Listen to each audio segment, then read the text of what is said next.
Hello and welcome to the Addicts Anonymous podcast. I'm your host, Jim. Today's episode 242, and we're going to be interviewing Julie. How are you, Julie? Good. How are you? I'm doing well. I'm excited to do this. So let's get started here. Tell me a little bit about yourself. Tell me about growing up. All right. I am currently 62 years old, and I'm from Albuquerque, New Mexico. Came from a pretty good uh, middle class family. I have brothers and sisters. Probably How many started brothers drinking. and sisters? I have two sisters and one brother. Well, same as Um, us. I mean, same as me. okay. I currently live in Colorado, so I'm no longer at home. Both my parents are deceased. Um, I think I had a pretty normal childhood. I started drinking and using when I was probably 14, and I started hanging out with, back then, I'm going to date myself. They used to call us the freaks, the freaks are the jocks. And I started smoking a lot of pot because that was the easiest thing that we had access to. And Who did you first smoke with? Do a bunch of kids back then we had junior high, so I smoked with, just kids that had access to it. But you remember your first time, what it was like? no, I don't. I remember that I didn't. It was kind of crazy because I remember smoking pot and I didn't really like it, but it kind of just had me check out, kind of thing. And I like that. I like being checked out. I like escaping from reality, and so What were um, you escaping from exactly? myself. I think myself. Um, I've been sober. Well, we'll go into that, but I came from a family that we definitely have alcoholics and addiction that runs in my family, and we were the kind of family that if we looked good on the outside, then we were good on the inside, and that really wasn't um, the situation. Everybody wants to hide their demons, and I was no exception. I was raised by a dad that told me that I could do anything that I wanted to when I grew up, and I didn't need a man, and um, that I was strong and powerful. And so I kind of ran with that my whole life. I did really well in college. I didn't know what I wanted to do when I got out of college, so I went back to college and got a master's degree in human resources and started working for the government. And college was just one big party town for me. I always drank more than everybody else, and I was kind of proud of that. I liked how it made me feel, and I liked that I could keep up with the guys, and I could drink more than anybody else. And I just thought that that was the normal way of doing it. And I did a lot of partying, and I got out into the real world in my 20s, and I moved to California and got a good job as a human resources person. And Well, real quick, drinking. going back to when you were first using. I think you said you were Oh, 14. How did right. that affect? How did that affect your life? Did you start like as far as your Oh, my. social life and school? Yeah. I somehow I got away with making really good grades and keeping up with appearances. Um, but my parents were caught on to the fact that I was doing that, and they were like just appalled. They just couldn't believe that I was doing that. And so they sent me to a lot of different counselors, a lot of different therapists, and I would get caught sneaking out. And they really tried to take control of over what I was doing. They would ground me, and then I would sneak out and doing all that stuff. But somehow, like I said, it's hard to believe that I could actually go to school. I remember going to school and taking I think it was an algebra or a calculus class, and I didn't go the whole freaking semester. I didn't go the whole semester, and I freaked out because when the final came, I went to the final and I didn't pass the class, and my dad was totally mad that I didn't pass the class and I had to repeat the class. I can't even imagine that I was doing anything other than just drinking and chasing guys. I don't know how that works, and getting into the spiritual part of it. I think that was, like a gift from God. My higher power is God, and he got me through some stuff that probably most people wouldn't get through. Um, anyway, Kind of stuff. when I was in college, I got busted for a DUI, and my dad was a lawyer, and so he was friends with the DA, and so I mean, I spent a night in jail for it, but I got off on the DUI. And granted, this is like 30 years ago, right? Laws are different, but I was hammered, and I shouldn't have been driving at all. I mean, I shouldn't have even been awake. I don't remember what my BAC was, but um, I did stuff like that, and still got away with it. I think that when I got into the rooms of AA, I thought that I was better than, or that I was smarter than everybody else, because I hadn't gotten to the yet. And I got in there and I was like, oh, no, this isn't for me. I'm raised differently. I'm smarter. I know better. And I just didn't know what an alcoholic or an addict was. I really didn't. I thought it was somebody that lived under the bridge or on the street and was homeless and was panhandling and all that stuff. I just, we talk about in the big book is contempt prior to investigation. I looked at everything that was wrong with everybody else, and I didn't want to see any of those things in me. I looked at, you're bad, you do this, but I don't do any of that stuff. Well, I kept drinking, and going back is, I would say that my drinking really picked up when I got married. I married my drinking partner. It was my first marriage. I got married at 32. We partied all the time. We were in the mortgage business, and that's when the mortgage business was great. And we drank and went out and partied all the time. And I wanted to have kids, and so I got pregnant with my first son when I was 35. Before we get into that, I just want to take a step back. Okay. When did you graduate high school? I did. So what did you do once you graduated high school? I went straight to college. Okay. How was college? College was one big party fest. It was, that's what we did.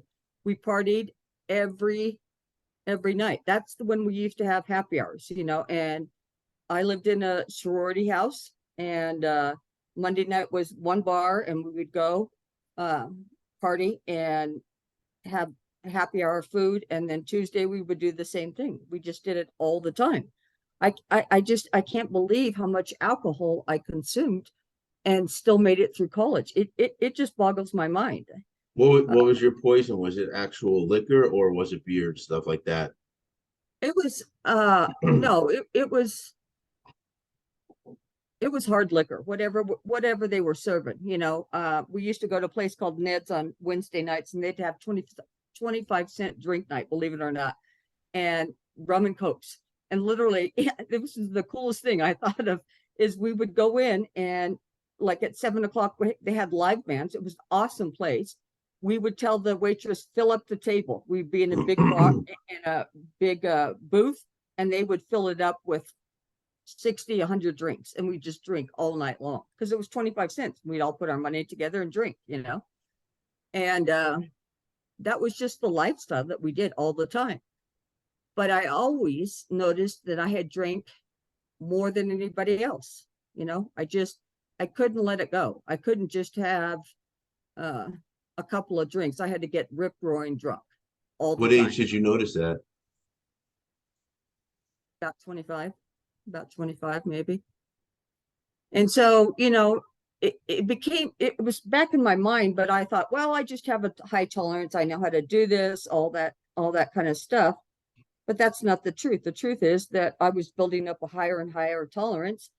And I always thought about drinking. If I wasn't drinking, I was thinking about drinking, or when I was going to get my next drink, how I was going to get my next drink. And in college, it didn't get secretive because everybody was doing it. But I guess when it really started affecting me was after I had kids. After I had kids, I had my first at 35, and I had my other son at 37. And I couldn't cope. I couldn't cope with the, you know, the day-to-day task of taking care of a kid. And I had stopped working. And so I had lost some of my self-worth, self-value, I guess, because I used my job as validation for being enough. Um, and I started drinking all the time. I remember I moved from Colorado to Maryland, and I started at 37, I started hiding my drinks from my husband. So I'd go to the liquor store and I'd buy a bunch of liquor and I'd hide some of it, and I'd hide it from myself. So, I put a bottle of, even if it was wine, I'd put it in my closet somewhere so I'd have liquor for later, and I was drinking a lot, a lot, a lot. And I hadn't had a lot of consequences up to that point. I had 2 DUIs. I had one, I don't know what age I was, but it was in 2002. I had my first DUI. And at that time, I had tried going to AA. And I really didn't want to get sober. I just wanted people to get off my back. Everybody in my family was talking to me about how much I was drinking, that I was slurring my words. I was drinking before family events. Like, I knew I couldn't have more than 2 or 3 drinks without people looking at me and wondering what was wrong with me. So I would drink before I would go to parties, before I would go to family events. What was really scary to me is that's when blackouts started happening for me. And I was drinking and driving with my kids. And I would get home and I had no idea how the hell I got home, and that's by the grace of God. I mean, anyway, I started having blackouts, and I remember going to a bookstore when they used to have bookstores at Walden Books or, Barnes and Noble. And I went in and I was with the kids at the mall, and there was some book on the shelf that I started reading about how do you know if you're an alcoholic. I don't know what book it was, but it was how do you know? And it said blackouts and all this kind of stuff. And I got pretty scared, but it didn't stop me from drinking. So I started going to AA, and kept drinking, even though that I was going to AA. I just wanted to show everybody that I was doing what they wanted me to do. And I just wanted to keep drinking away. And I thought, like I said, I was better than, or I was smarter than. I could figure this shit out, and I could somehow beat alcoholism. I didn't, my ego and pride got into my way before I got sober. They got into my head that this wasn't who I was going to be. I don't think anybody signs up for, like, oh, I want to be an alcoholic, I want to be an AA, or I want to be an addict, whatever. I just didn't want to do that shit at all. And so I screwed around for 2.5 years. And during that time, I got another DUI, and this time was pretty bad. I had a 10-year-old or 8-year-old son that was in the backseat of a car. I was at a 312. Okay, granted, I weigh about 130 pounds. And I should have. What's a 312? That was my blood alcohol content. Oh, wow. Wow, yeah. My goodness. Yeah. So the officer, so anyway, I was driving to go down to my sister's house to do some dog sitting. And we had stopped, my son asked to stop at Taco Bell, thank God. And I pulled off the side. I was trying to pull off the side of the road, and I was so hammered, I ran my car over a fire hydrant, and it ripped the engine out, and it stopped. The car stopped. And I remember it was in front of a business, and all these people came outside and was watching because the fire hydrant was blowing, and my son was crying in the backyard, in the back seat, and he was fine, and I was fine, and the bags had inflated, and I remember the officer saying to me, "What's wrong with you?" And I'm like, "I'm a drunk." And my husband at the time came over and picked up my son and started screaming at me, and I got thrown in jail again. And I was in a lot of trouble with the law at that point in time. Since I had 2 DUIs on my record, they told me I was going to do some time, and that I needed to get my act together. So they pulled my license away for a year and put me on a a breathalyzer. And I still kept drinking. And at that point in time, I left my husband and I left my 2 children. I left them. I left them to go drink. And I got an apartment and I tried, continuing what I did. I went to, during those last 2 years of my drinking, I went to treatment 7 times, 7 freaking times. Some of the same treatment centers. It was brutal. I got picked up I never showed up for probation. Why would I? I thought, why would I go to probation and have them breathalyze me because I'm drunk and I'm not going to pay to have that done. So they would just pick me up and take me to jail. So the last time I was in jail, I was there for, I don't know, 14 days, I think I was in jail. And they put me out in front of the judge. And the judge said to me, Julie, if you continue doing this, because I had a child abuse charge against me because my son was in the car. I don't know what we're going to do with you, but this is not okay. And we're going to lock you up for good. And I said, okay, well, I just didn't care. I just wanted to drink. So they let me out of jail, went back to treatment, came back out of treatment. The first day I was out of treatment, I was drunk again. And I had a sponsor, even though I wasn't sober, that was in the program, had a welfare check. And they came over and I knew that they were going to take me to the hospital and they were going to put me in detox again. And so I drank a half a gallon of bleach in my apartment at that point in time because I didn't have anything else. Were you trying to kill yourself? Yeah. I was like, I remember going into the bathroom of my apartment, smashing the mirror. Like, I just freaking can't do this. There's no way in hell I can stop drinking because I had tried it several times. I'd stop for maybe a day, maybe a few hours, but by this time I was drinking around the clock. I wasn't employable. I was 20 pounds lighter than I am now. I remember in the hospital, they told me that I was malnourished and I was probably going to die if I continued. And I was like, I'm not going to die.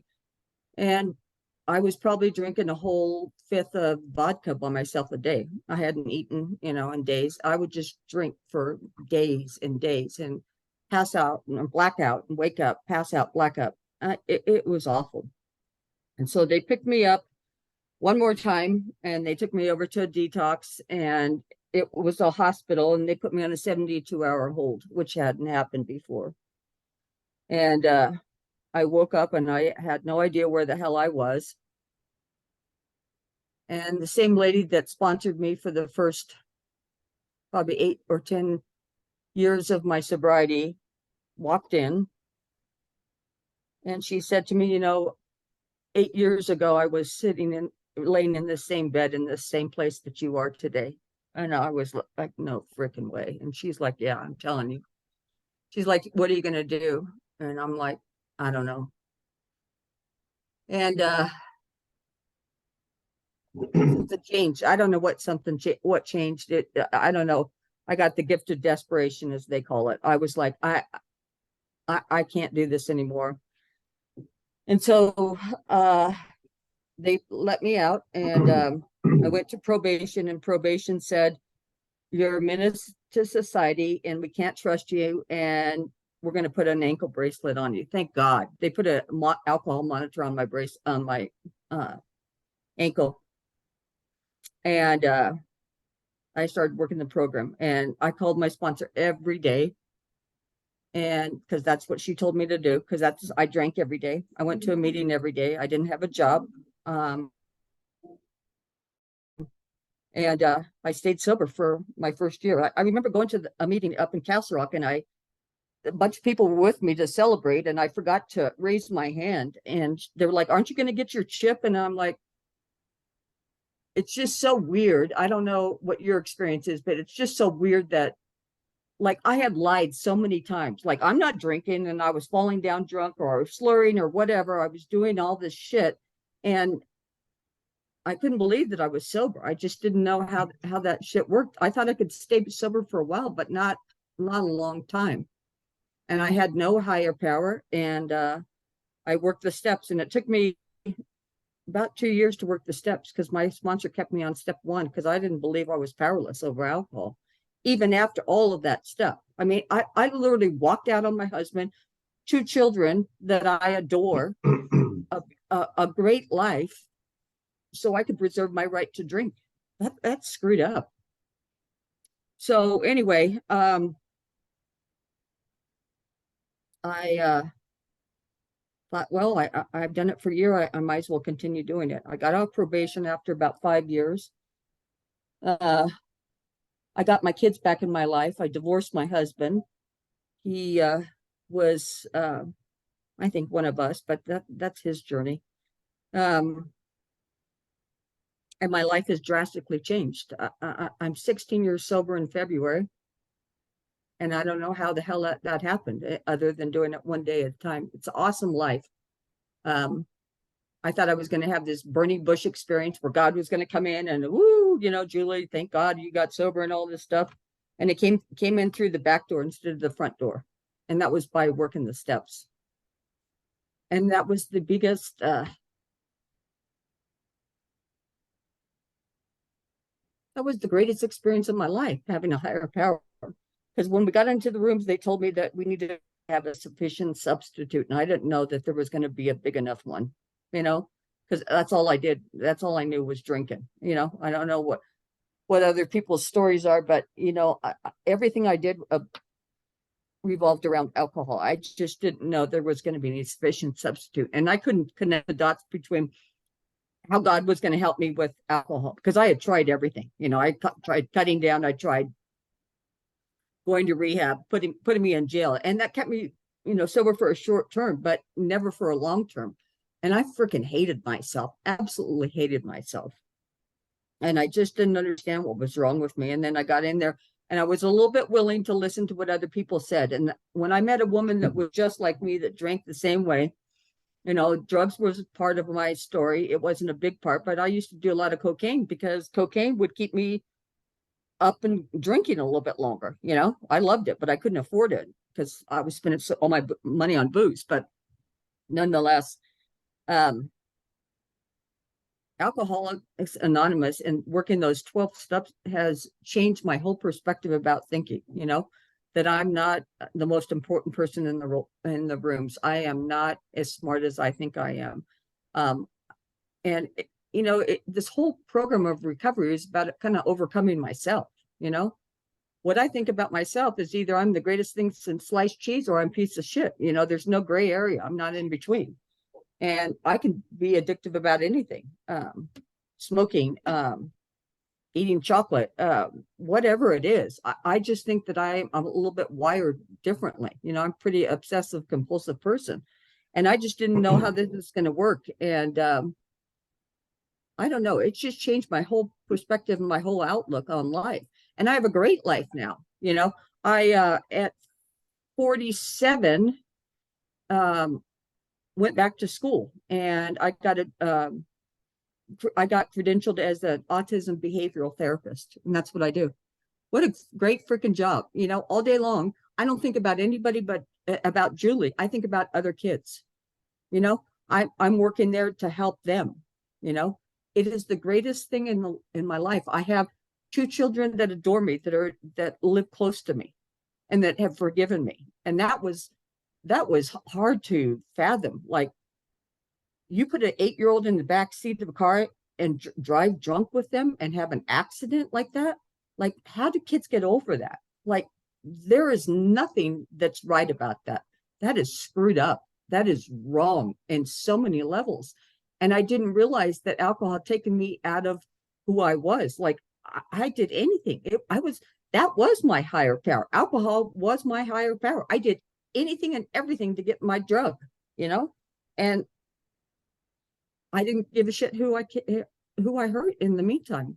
Yeah, I don't. children can be so resilient and strong in the stuff that you put them through.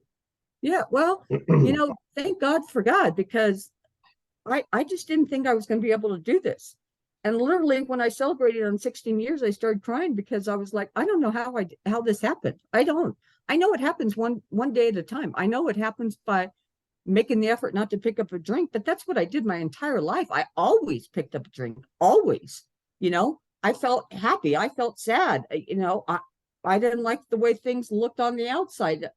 I picked up a drink all the time. That's just what I did. And that's how I'm wired. I mean, the first couple of years of sobriety, I couldn't keep vanilla extract in my house. I used to do shit like I would walk over, I didn't have a car. I would walk over to the grocery store, over to Safeway, and Sundays, and because we couldn't buy liquor here on Sundays back then. And I would go over to Safeway, and I would open up a bottle of vanilla extract because it had high alcohol content. This is the stuff I did. I can't even believe it. And I would drink it and put it back in the box and put it back on the shelf, just so I wouldn't be shaky. That's the kind of stuff I did. I had to make amends to those people at Safeway. You can't believe. I mean, like when I went over there and took them money and told him what I did, whoever the manager was on duty, he looked at me like, you're a psycho. And I'm like, I can't even believe I did stuff like that. But that's who it made me. It made me a monster. It just, I don't know. It's scary now after having some sobriety to look back about the crap that I did. But I have to remember that if I want to stay sober. Because if I think that I can pick up any kind of alcohol in any form, or any drug for that matter, and get away with it, I'm only fooling myself. Because all it takes is that first little sip of alcohol and I'm off to the races, and who knows what happens, I'm an old lady. I don't know if I have another recovery in me. I don't. And I don't want to ever go back to doing that crap that I did to other people. I thought, like I said, I was only hurting myself. I hurted my whole entire family. And I have a brother that's now in recovery, and he's got about 5 years, and he's got an ex-wife that's in active alcoholism, and it's a mess. It's affecting our entire family. He's not even married to the woman, but he's got kids with her. And God puts things back in our lives to keep us up here, because my disease just wants me to pick up a drink every day. I'm pretty neutral about alcohol, but I'm pretty clear about the fact that should I decide that I want to pick up a drink, or I want to do a line, or I want to do this or that, it's going to take me right back into my addiction, and I don't want to be there anymore. I have a good life. I don't want to be that person that Julie was when I was actively drinking. It's a scary, dark place that I couldn't ever get myself out of. And thank God for places like Alcoholics Anonymous, because I wouldn't be sitting here, had I not done it. And it wasn't just sitting in the rooms, it's doing the work. I don't want to look at my shit. I don't want to look at any of my shit. I don't want to go through those steps. I don't want to do the inventory. I don't want to look at my character defects. I don't want to do any of that stuff. But that's what I needed to do in order to get healthy and be okay to live in my own skin without alcohol today. I needed an overhauling about who I was, how I was maladapted to life, and how I saw the world. And I think a lot of alcoholics and addicts are unstructured and don't have good boundaries, and I don't know. I just felt like I was invincible. Like, this isn't going to happen to me. I'm not going to do that. And lo and behold, it happened. And I fought it tooth and nail when I didn't even need to fight it. There was a solution out there, but I didn't want to take a look at it. I was special. I was unique, and I'm not special and unique.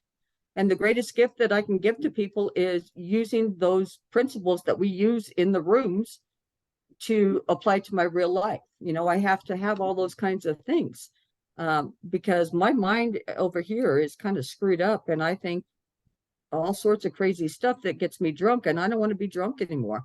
That was probably the darkest period of my life. Like, I look back and I can tell you with all honesty, what in the world would make it right to be in a blackout? I don't even remember driving with an 8-year-old and do that. There's nothing in the world that can make that right. I mean, wrong is wrong is wrong. And had I been sober, I would have never done that. And I can never go back and make up for that. All I can do is do the next right indicated thing today. My mom died of this disease, My father-in-law died of this disease. I have a brother that's in recovery. I worry the hell about my two young sons that are in their mid-20s, but that's their journey. I can't, I'm pretty clear about I can't even control Julie sometimes. And I'm definitely powerless over a lot of things in my life. But working those steps saved my life.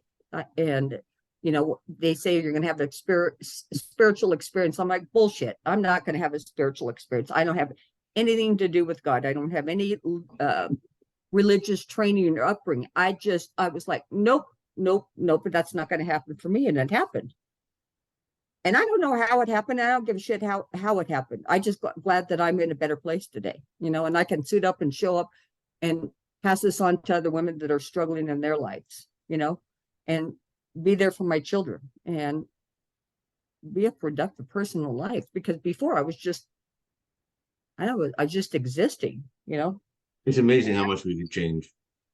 Yeah, it's unbelievable. Like when I tell you that, I mean, I haven't talked about this stuff in a long time, but like drinking a half a gallon of bleach, driving drunk with like those are things that are like total no-nos, right? We know that. But yet that's where my disease takes me. It takes me to places that I would never do that stuff, you know? But I all don't that know. matters is that you're better now. And What's you're that? doing so fantastic. I said all that matters is that you're doing better now. Yeah, And and that's what I say to people. I don't care what gets you in the rooms. I don't care. I don't care if the judge sends you. I don't care. You go there, whatever. I'm just glad people are there because if I and I truly mean this, if I could do it, I feel like anybody can do it. People are like, "Oh, well, you're a little blonde girl," and I'm like, "You weren't that bad." I'm like, "Listen to my story." I couldn't even believe that I'd gotten to where I got, but I had to go down that road and hit that bottom. And I have a lot of friends that haven't that have hit the bottom and they died. You know, this is a really scary disease, and I don't know. I just feel really blessed and grateful that I was open, and I think the biggest part of my recovery is honesty, open mindedness, and willingness.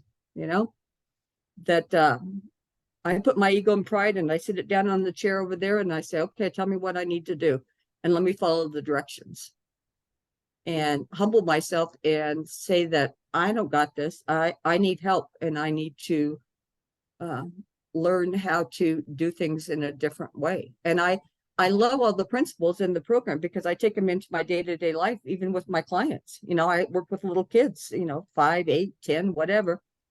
And I try to bring all those principles in. And I don't know. God saved my ass, and I am eternally grateful, because, like I said, I've had a lot of friends that didn't make it.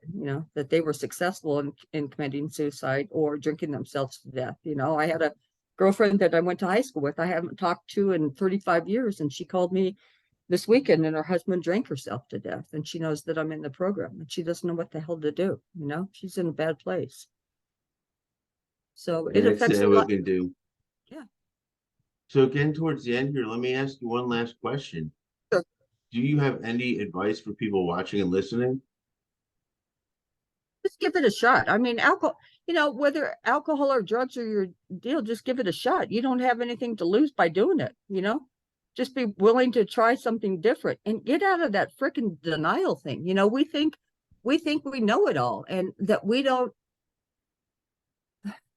have a problem. And just give it a shot, and see what, I tell people this, and it's probably not a good thing to tell them, but I tell them, alcohol or drugs they're not going away. You can go back to it if you want to, but, we live in a instantaneous society, microwave, internet, we want instant results. And change doesn't happen that way, at least in my experience. It takes a while. I don't think that I stopped, and this is not something that's probably really, motivating to people, but I thought about alcohol all the time for the first 2 years of my sobriety. I don't think about alcohol very much anymore. It's there. It's okay.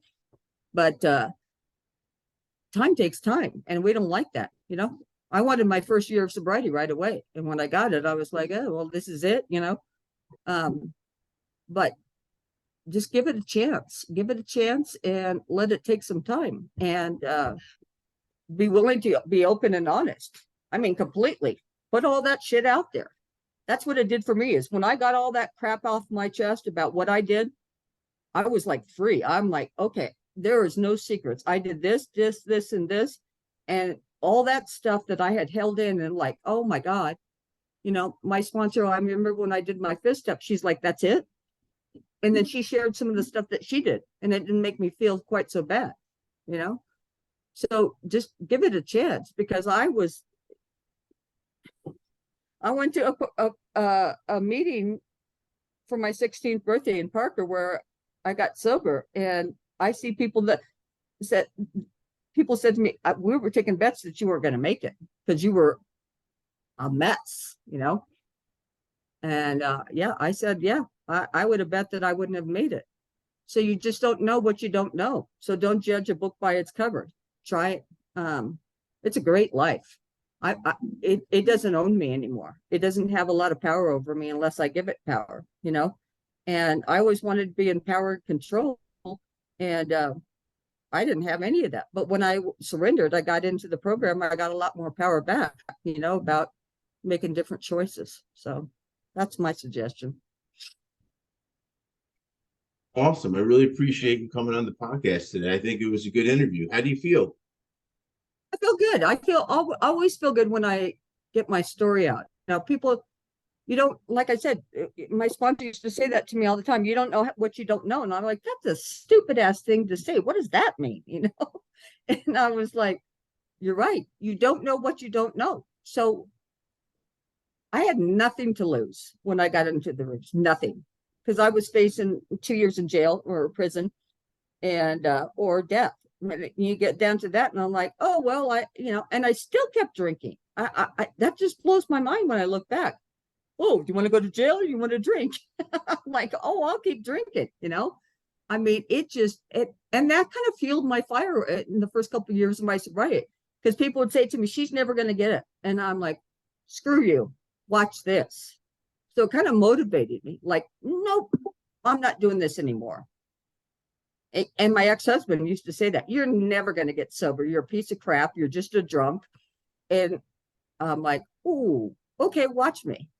So kind of, put some fire under me to like, watch me do this, And it's not an easy thing. It's not pretty. It's not what I want to do on a regular basis, meaning I don't want to do a fifth step. But I don't have to do a fifth step all the time, because I don't live like that anymore. I don't cause a lot of chaos and destruction in the community with my family, with my kids. I do things differently, like normal people do, instead of just causing all this chaos and commotion. There's no need for it. But I didn't know that there was a solution. I wanted a pill. I wanted a rehab. I wanted something to fix me. And that wasn't happening. And so I had to learn to do the steps and humble myself, and there's like an internal process of fixing myself. I don't know how it works. I'm just grateful that it does, and then I don't have to live like that anymore, owned by a bottle. I mean, it's crazy making what we do for our drugs or our alcohol. At least for me it was. I mean, I'd hide booze in my wash. I lived by myself, and I hide bottles in my own washing machine or dryer, because I knew I didn't need that bottle when I wake up in the morning, Yeah. Well, I want to thank you again for coming on the podcast. I really appreciate you doing it. It means a lot. Of course. All right. Do me a favor and sit tight for me. Okay. And for everyone watching and listening, if you like what you saw and heard, go below and give us a like.